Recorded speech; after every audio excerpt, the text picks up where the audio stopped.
still so impactful for so many of us. After the Surfside tragedy, the focus has been on making sure something like this doesn't happen again.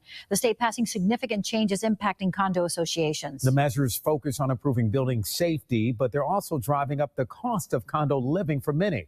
Here's NBC6 response Alina Machado. Condos have traditionally been considered a more affordable option to buying a single-family home, but that is changing, especially here in South Florida.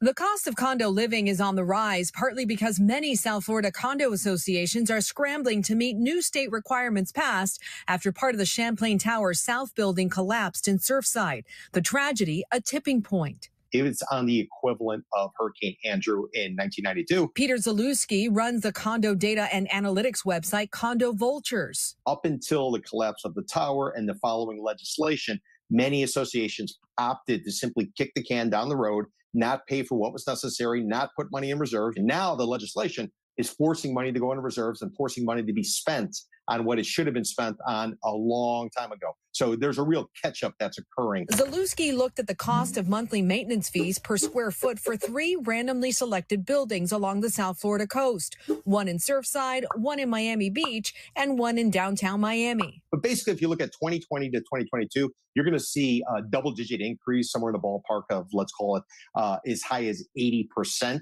And the reason that it's gone up primarily is because of insurance costs. The Surfside tragedy has led to a very tight condo insurance market, especially for master condo associations. Mark Friedlander of the Insurance Information Institute says there are fewer companies writing policies for condo associations now compared to 2 years ago. He also says many associations are having to buy policies from more than one insurer in order to get full coverage for their structure. Based on the trends we are seeing, master condo associations now are paying 2 to 5 times the rate for coverage than they were paying 2 years ago before the Surfside tragedy. Those higher insurance costs, coupled with the added expenses related to condo reform, are fueling the cost of living in a condo for now.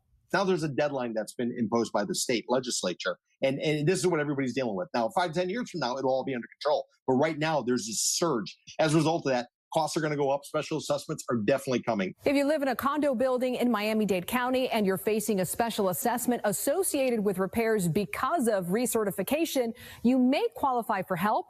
The Condominium Special Assessment Program offers certain condo owners who meet income requirements a zero-interest loan of up to $50,000 to help. So far, the county tells me they've committed $2.8 million to 132 households.